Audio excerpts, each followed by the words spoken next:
il a un constat qui est indéniable par ailleurs. Les pays africains les pays de la périphérie, pour parler dans un langage très générique, n'ont malheureusement pas ce que j'appelle le pouvoir du dernier mot. Et au-delà de ce constat, ça pose un certain nombre de problèmes, qui sont notamment problèmes fondamentaux autour de la liberté, de l'autonomie, de l'assujettissement. Et pour revenir à la question fondamentale, celle que vous m'avez posée, il me semble impératif d'opérer ce que moi j'appelle la rupture avec le mode de relation de subordination qui caractérise le centre et la périphérie. Et de quelle manière ? Mais quant à la méthode, pour revenir sur le cœur même de la question qui est celui de la liberté, est-ce qu'il faut la revendiquer, est-ce qu'il faut l'arracher, ce serait assez péremptoire et assez, me semble-t-il, assez tranché de répondre avec un argumentaire tranché. Vous savez, les questions de liberté, la liberté en elle-même est un concept qui est aussi vieux que l'humanité. Donc aborder ces questions avec une attitude aussi tranchée ne me semble pas être la bonne démarche. Ce qui me paraît impératif au demeurant, c'est que la relation qui lie aujourd'hui les pays du centre et ceux de la périphérie doit être une relation dans laquelle on doit introduire une bonne dose de rupture. Oui, merci beaucoup. Et Monsieur Guillaume, est-ce que vous avez quelque chose à ajouter? Parce que je crois que vous avez bien mûri cette réflexion avant de la publier. Quelle démarche devrions-nous adopter, nous, de la périphérie, pour reprendre l'expression qui a été utilisée par Giscard, pour pouvoir conquérir notre liberté? Autant je m'associe avec, je m'inscris dans ce que vient de dire M. Giscard, autant à un moment donné, il y a un quoi, qui a un bémol qui ne me convient pas du tout. Parce qu'ici, il s'agit de pouvoir, on parle, il me dit, enfin, il déclare qu'effectivement, il va falloir, à un moment donné, tenter d'introduire une certaine dose dans les cadres des relations. Mais qui introduit cette dose? Qui décide la dose qu'il faut introduire dans ce cadre des relations? On est face à un adversaire qui domine, qui doit dominer. Donc c'est à lui de pouvoir décider éventuellement si il introduit une petite dose de mollesse dans son agressivité, dans sa prédation. Donc on est toujours là, la conséquence de la volonté de celui qui est en face de nous. Mais on n'a pas encore décidé à ce moment-là. Quand on parle, la notion de la liberté, pour moi, telle que je la conçois, telle que je l'appréhende, telle que je la vis, c'est quelque chose de naturel, en fait, pour ne pas dire inné, c'est des naturels. On est libre de la liberté la plus large possible. Et là, il faut séquencer ça en deux temps. D'une part, la conception rousseauiste, entre parenthèses, qui veut que les contrats sociaux permettent à ce qu'on puisse céder une partie de notre liberté. Nous le faisons en Afrique depuis très longtemps. Lorsqu'on parle des palabres, de la communauté, tout ça, il y a énormément de prescrits. Il y a des normes qui sont mises sur pied pour permettre à ce qu'une société puisse vivre dans une certaine harmonie. On le fait depuis très longtemps, on n'a pas attendu Rousseau pour pouvoir le faire. Et par la suite, Hobbes dit, pour pouvoir un peu épanouir un peu plus sa liberté, il faut aller beaucoup plus loin que ça. L'instinct de prédation, relayé par Darwin, est là pour nous démontrer qu'effectivement, ceux qui ont cet instinct-là gèrent quasiment toute la planète. Est-ce que l'instinct de conservation ou de prédation est le propre, l'apanage d'un État, d'un pays dans le monde? Non, mais non, c'est ça la grande difficulté qu'on n'arrive pas pour appréhender. C'est l'instinct humain tout bêtement. C'est l'instinct humain, malheureusement, il y en a qui développent ça, il y en a qui, par l'effet d'autrui, l'ont annihilé complètement, l'ont éliminé, qui n'existait plus chez eux. Ou tellement caché, tellement profond qu'il faut maintenant aller le chercher dans le scorie de l'âme pour pouvoir les ressortir. C'est ce que je propose, au fait. Il n'est pas acceptable, sincèrement, que nous fassions carrément partie de l'essentiel de la production des mines, des terres, des forêts pour la planète entière, et que nous n'en bénéficions même pas du tout. C'est pas acceptable. Pour autant, que faire? Attendre que ceux qui puissent chez nous, ceux qui nous occupent depuis très très longtemps, depuis 1885 jusqu'à aujourd'hui, il faut attendre d'eux aussi qui peuvent nous accorder à un moment donné pour dire ok, ça va, on a assez consommé, maintenant on vous cède la paternité de vos terres. Ils ne les feront jamais. Alors que faire? Partons de la liberté pour dire effectivement, l'homme est né libre, une liberté la plus large possible, et de ce fait-là, il doit devoir s'accomplir et avoir même cet instinct à la fois de prédation, de conservation, et la conservation implique à la fois la protection de soi, ce qui nous permet non seulement de conserver ce qui nous appartient à nos vies en même temps, mais en même temps démontrer, sortir nos dents face à ceux qui sont en face de nous, en démontrant qu'on a compris leur jeu et qu'on peut jouer au même jeu. C'est ça là. Dès qu'on arrivera à ce point-là, à ce moment-là, on pourrait éventuellement dire nous sommes des êtres humains à part entière, alors qu'aujourd'hui, ce que nous subissons nous confine au rang qu'ils nous ont imposé, à ses rangs du sous-humain qui n'a pas d'âme. Vous savez, la controverse de Valladolid, qui demandait à ce qu'on puisse dire que les Noirs n'avaient pas d'âme, est perdure jusqu'aujourd'hui. Même si, en parole, on ne le dit plus, mais en fait, elle perdure. Prenez l'exemple simple. L'histoire de ce que les Congos viennent de subir. Plus de 4 millions de morts. Qui s'en offusque? Quel tribunal a été mis sur pied pour pouvoir gérer spécialement cette affaire-là? Mais il semble que ça se murmure dans certains milieux politiques. Il y a une réflexion qui est déjà entamée. Espérons peut-être qu'un jour on puisse aboutir à la mise sur pied d'un tribunal pénal international pour le Congo. Mais la grande difficulté, c'est celle-là. C'est-à-dire que quand on vous entend parler, M. Bokata, vous dites ça se murmure, et puis on murmure encore en fait cette possibilité-là de pouvoir imposer. Nous espérons. Vous espérez par rapport à qui? Vous voulez dire qu'il y a ici dans le monde maintenant la logique de 2 poids 2 mesures? Mais non, il ne s'agit même pas de la logique de 2 poids 2 mesures. Il s'agit tout simplement de la prise en compte des soi. Il vous appartient à vous, Congolais, de vous imposer pour pouvoir faire marcher les choses. Il n'appartient pas à d'autres de venir à votre secours. Ce sont vos malheurs, vos martyrs. Cela vous appartient. Si vous avez aujourd'hui un tribunal, il y a eu la Cour internationale de justice qui a décidé qu'effectivement l'Ouganda avait commis des crimes contre l'humanité sur le Congo, des crimes de guerre, des crimes de pillage. Écoutez, vous avez carrément le feu vert pour entamer une procédure. Vous-même le réclamer auprès des Nations Unies pour dire, écoutez, à partir de ce moment-ci, puisque vous avez reconnu effectivement il y a eu des crimes contre l'humanité sur le territoire congolais, nous demandons instamment d'avoir un tribunal spécial pour les Congos. Ça n'a pas été fait. Il n'appartient pas à d'autres populations pour pouvoir le faire. Heureusement que nous avons sur le plateau un défenseur des droits humains, M. Jean-Pierre Samba-Télé. Mais oui, je vais vous accorder la parole après M. Jean-Pierre Samba. Est-ce que vous partagez ce point de vue de M. Guillaume, qu'aujourd'hui les Congolais peuvent se lever pour dire nous allons mettre sur pied un tribunal pénal international et être suivis dans le monde? Mais vous savez, quand on parle des droits humains, le principe veut d'abord que ces humains-là comprennent et découvrent leurs propres droits. Et le principe veut aussi, n'est-ce pas, que l'on apprenne à ce peuple-là comment défendre ses propres droits. Il est vrai que nous vivons une situation alambiquée vis-à-vis, n'est-ce pas, des droits de l'homme dans notre pays. Le tribunal pénal international, sur les différentes, les différents crimes qui ont été commis sur notre territoire, mais ça c'est un devoir sacré. On ne peut pas accepter aujourd'hui qu'un peuple puisse être amoché à tel point et que la communauté internationale, qui se dit être le concert, n'est-ce pas, des nations, puisse observer un mutisme aussi coupable que celui auquel nous faisons face. Le grand problème aussi, c'est quoi? La communauté internationale ne peut pas accepter ouvertement de se culpabiliser.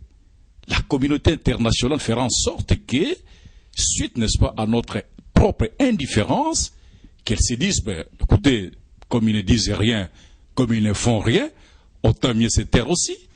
Parce qu'il ne faut pas les rêver, n'est-ce pas, les vieux démons. Mais le grand problème, c'est au niveau des dirigeants de ces pays. Voulez-vous dire que ce sont les Congolais eux-mêmes qui doivent initier la démarche et aller vers les organisations internationales, revendiquer leurs droits? Mais je pense quand même qu'une personne qui se sent victime de quelque chose, mais c'est cette personne, n'est-ce pas, qui porte plainte. N'attendez pas ce que le ciel vient de tomber sur toi pour dire que non, monsieur, nous avons pitié de toi parce qu'on a violé ceci dans ta famille, on a tué ceci dans ta famille, et nous aimerions normalement te défendre sans que toi tu ne sois en principe partie civile. Je dois avouer, monsieur Jean-Pierre Samba, que j'ai un problème, et j'espère peut-être que Guillaume pourra y répondre, parce que en lisant ce bouquin, Guillaume jette, me semble-t-il, sauf erreur de ma part, le concept ou la notion même de communauté internationale. Lorsqu'il observe comment est-ce que cette communauté internationale se comporte, tantôt un peu avec beaucoup d'amabilité, avec beaucoup d'affection lorsque les crimes sont commis sur d'autres terrains, et lorsqu'on revient en Afrique, et particulièrement au Congo, cette communauté internationale se tait. Et alors Guillaume semble rejeter le recours vers la communauté internationale et remet la responsabilité aux Congolais. Alors, monsieur Guillaume, est-ce que vous partagez aussi le point de vue de Jean-Pierre Samba qui dit que nous devrions porter plainte, aller vers la communauté internationale? je partage totalement son point de vue, mais bon, je l'explique encore un peu mieux dans le livre. Je vais beaucoup plus loin que ça. C'est quoi, en fait, la communauté internationale? Ça ne veut rien dire, c'est un mot creux. Je le dis dans le livre, c'est totalement creux. C'est quoi pour vous? Quelle est la définition que vous donnez à ce mot? En fait, vous avez autour des accords de Bretton Woods un principe lié à l'argent et par la suite à la puissance un peu après la Deuxième Guerre mondiale. C'est ça ce qu'on appelle la communauté internationale. Donc vous avez d'une part ceux qui sont puissants financièrement et militairement, ceux qui imposent leurs lois sur toute la planète. C'est ça la communauté internationale. Mais ils défendent leurs intérêts partout dans le monde lorsque leurs intérêts sont touchés. Tout simplement. Mais lorsque ce ne sont pas leurs intérêts, ben écoute, ils n'ont aucun intérêt à pouvoir le défendre. Alors, vous me dites la communauté internationale, c'est la même communauté internationale qui nous démontre effectivement tous ces pays-là, dont je vais les citer, qui font partie du Conseil de sécurité, les 5 membres, entre parenthèses, du Conseil de sécurité, et les membres permanents, et toutes ces grandes puissances sont-elles, étant puissances, qui colonisent l'essentiel des terres sur la planète, qui dictent leurs lois sur la planète, qui gèrent les activités financières sur la planète. Je prends pour exemple l'histoire des paradis fiscaux qui gèrent à peu près 60 000 milliards de dollars par an, dont 15 000 milliards viendront des pays pauvres. Il suffira demain qu'on puisse dire, voilà, on lève les secrets des paradis fiscaux, on saura d'où part l'argent du Congo. Mais on ne peut pas le faire. Ça, c'est un acte précis. Pourquoi? Parce que tout simplement, la prédation est telle que ceux qui sont prédateurs ne vont pas s'auto-accuser. Ça c'est aberrant. Voilà, est-ce qu'on peut parler de prédation du moment que vous-même vous participez à ces opérations? Oui, mais les grands problèmes, c'est celui-là. Quand on n'a pas compris l'essence de la liberté, c'est ça que j'explique dans le livre en commençant à dire que bon, celui qui est en face de vous, qui vous corrompt, il sait qu'il est en face d'un sous-humain, qui n'a pas conscience de ce qu'il est au fait, qui n'a pas conscience de sa terre, qui n'a pas conscience qu'il est en train de spolier sa propre terre. Il est en face d'un sous-humain. Cette considération-là du sous-humain perdure parce que chaque fois qu'ils iront en Afrique trouver les gens qui pourront se compromettre aussi facilement, ben, la notion de sous-humain reste intacte, elle ne bougera pas. Alors, partez du principe que j'ai la possibilité d'avoir de l'uranium, du coltan, du germanium, tout un tas de produits sur le Congo facilement, c'est important de passer par un mécanisme d'échange tout à fait normal, mais pourquoi est-ce que je me priverais? Parce qu'en face de moi, j'ai des sous-humains qui n'ont même pas compris l'intérêt de ce qu'ils ont en main. Ils sont prêts à pouvoir vendre leurs terres, leurs produits, pour rien, juste pour conserver une parcelle de pouvoir, supposé pouvoir. Et en plus, ces pouvoirs-là est tout à fait éphémère. Parce que la plupart des gens qui ont tenu ce type de pouvoir ont été éjectés par la volonté de l'Occident à un moment donné. Vous vous souvenez encore lorsque... Alors, si je vous comprends bien, il s'agit là de faire un bond en avant et vraiment dans le vide et faire ce qu'on peut appeler une révolution. Mais est-ce qu'une révolution africaine, une révolution congolaise est-elle possible aujourd'hui? À quelles conditions? Et j'aimerais bien poser cette question à Monsieur Giscard, qu'il me dise si c'est possible que les pays africains peuvent se dédouaner, se départir de ce type de relations que nous avons nord-sud telles qu'elles sont aujourd'hui vécues. Mais voyez-vous, je pense qu'ici, ensemble, on a, tout le long de ce débat, depuis le début, brossé un tableau assez calamiteux des relations qui lient le centre, pour reprendre l'expression, et la périphérie. Maintenant, au-delà de cet état de lieu, il est important que nous mettions sur pied, en tout cas ceux qui sont convaincus que le devenir de l'Afrique ne doit pas se limiter à la situation telle que dans laquelle l'Afrique est aujourd'hui plongée. Il me semble qu'il faudrait d'abord faire entre nous un état de lieu de nos ressources, parce que il s'agit d'une bataille que nous allons mener contre finalement ceux qu'on appelle les prédateurs. Et il me paraît quand même assez essentiel que l'un des préalables fondamentaux, c'est que les États africains se consolident, parce que il est illusoire d'envisager de mener une bataille, surtout celle de la Révolution, si nous n'avons pas au sein de nos rangs une espèce de consolidation des forces. Et l'élément central qui a été plus ou moins soulevé par les interlocuteurs précédents, c'est que fatalement l'Afrique est relativement cupide, l'Africain lui-même est en dessous de la ceinture, que ce soit sur le plan éducatif, que ce soit sur le plan des capacités économiques.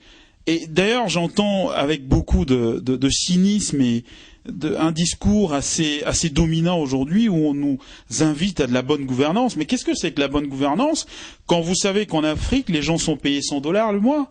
Et mais fatalement, ce genre de personnes qui, du haut de leur responsabilité, n'arrivent pas à nourrir au quotidien leur famille, son bon gré mal gré, contraint de s'adonner à des activités de corruption, à des activités de prédation du bien collectif et de l'État.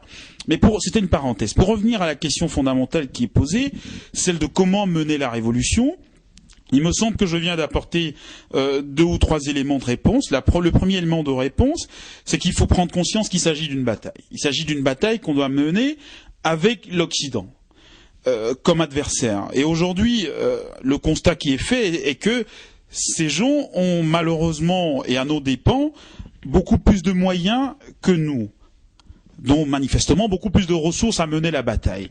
Il faudrait donc faire dans un premier temps l'état de lieu de nos ressources à nous, également consolider, comme deuxième élément de réponse, consolider nos États, créer de fortes cohésions au sein de nos États africains, et ainsi on pourra construire une unité qui sera à même de rivaliser, créer un véritable pôle alternatif qui sera à même de rivaliser avec nos prédateurs. Merci beaucoup, Monsieur Giscard Eteki. Et là, je m'en vais poser une question aux journalistes qui est ici, parce que c'est une chance pour nous d'avoir un panel de responsables et des hommes de tous les métiers possibles. Ici, dans l'ouvrage de Monsieur Guillaume Mandiolo, la presse est égratignée. Il dit quelque part que la presse congolaise, c'est une presse à la petite semaine, une presse qui fait allégeance et qui change d'idéologie et de ligne éditoriale selon la force et selon les capacités de l'homme en présence ou de celui qui dirige. Est-ce qu'aujourd'hui, la presse africaine et congolaise en particulier correspond encore au portrait du décolonisé d'Albert Memmi? J'espère bien que Guillaume pourra bien expliquer encore ce concept, pourquoi il s'inspire d'Albert Memmi pour parler de la presse africaine. D'abord, est-ce que la presse a fait allégeance et change à chaque fois la ligne éditoriale selon que le pouvoir bascule? Pour répondre à cette question, je peux vous dire que moi j'ai quitté le pays il y a plus de 10 ans. Oui. Moi j'étais dans la presse. Quand nous avons fait la presse, ce n'est plus la presse que tout le monde qui vient au pays me dit que la presse actuellement, il n'y en a plus comme celle que vous avez vécue ou faite à l'époque. Nous, à l'époque, on avait une presse responsable. Quoique nous étions sur le régime colonial, il y avait des journaux responsables, comme il y en avait aussi qui étaient sous tutelle. Je me rappelle qu'après l'indépendance, un jour on a fait le tour autour du président Mobutu, on a parlé de la presse. Il y en a qui ont reconnu que ce qu'ils écrivaient, tout ça, était poussé par des Blancs, ou c'était même des articles écrits par des Blancs qu'eux signaient. Alors nous avons répondu, nous, dans notre journal, pas question de trucs. Nous étions catégoriques, nous n'acceptons jamais des articles inspirés par des Blancs, tout ça. Nous faisons ce que nous voulions faire. À tel point que nous travaillons avec le Courrier d'Afrique, on nous a chassé le Courrier d'Afrique à cause de ça. Et c'est ça qui nous a poussé de créer notre journal Présence congolaise, qui était totalement indépendant. Il paraît que malheureusement, à cette époque-là, nous vivions de nos propres moyens. Oui. Évidemment, les conditions étaient favorables pour nous permettre de bien travailler. Oui. Tandis que maintenant, il semble que tous les journaux maintenant, chacun qui a un peu d'argent crée un journal. Malgré qu'il y a des écoles de journalisme maintenant, tout ça. Moi qui parle ici, j'ai fait le journalisme, c'est sur le marbre. Je l'ai appris sur le pas à l'école. Je l'ai fait. Eh bien, je ne peux pas me vanter, mais tous ceux qui m'ont connu me félicitent jusqu'aujourd'hui. Mais maintenant, il paraît que chacun qui a un peu d'argent crée son journal et engage n'importe qui. Il y a des gens qui se promènent maintenant avec les titres d'éditeur en poche, mais sans avoir un journal. Et quand il va chez quelqu'un, lui donne $100, tout ça, il va dans une imprimerie, il écrit, et bien évidemment, il écrit pour louer l'homme qui lui a donné l'argent. Ok, merci beaucoup. Et alors, Monsieur Guillaume, pourquoi faites-vous allusion à cet ouvrage qui détaille et qui écrit et qui décortique le journalisme ou la presse de manière assez pointue, et vous y faites allusion comme si on pouvait comparer le journalisme et la presse africaine au journalisme et à la presse dont parle Albert Memmi? Voyez-vous, les grands malheurs qu'on a, c'est pas comprendre que la presse est normale, c'est la pierre angulaire d'une démocratie. L'expression, la réalité de l'expression et la transmission de la vraie information, c'est ce qui permet à ce que les gens puissent prendre conscience d'un certain nombre d'éléments pour soit affirmer ce qu'ils sont ou tenter de pouvoir rechercher la vérité à un moment donné. On a le malheur, au Congo particulièrement, pour ne pas parler d'Afrique en général, d'avoir une presse, pour l'essentiel, assez corrompue. Je le dis sans mâcher mes mots. J'ai eu l'occasion à Kinshasa à la fois de lire ce qu'on appelle la presse de l'opposition et la presse pro-gouvernement. Si mes sources sont bonnes, à travers le monde, toutes les presses sont, dépendent d'une option quelconque, soit étatique ou de l'opposition. Et alors la presse congolaise ne fait pas exception? Je suis tout à fait désolé, c'est-à-dire qu'on a ici, il ne faut pas comparer l'incomparable. Pour parler des structures, des États très organisés depuis très longtemps, avec un passé, une histoire assez construite autour de la presse et tout. Entre ça et notre réalité, c'est tout à fait différent. On a deux mondes différents. Je vais résumer très rapidement, et c'est ce que j'ai dit dans le livre. Je dis ceci. Lorsque j'ai lu la presse de l'opposition, tout ce qui s'est fait au niveau du gouvernement est mauvais. Il n'y a pas la moindre ligne objective partant du principe que bon, tel acte posé permettant un sursaut d'humanité à un moment donné peut être applaudi. Jamais. De la même façon, la presse pro-gouvernementale déclare à tout moment que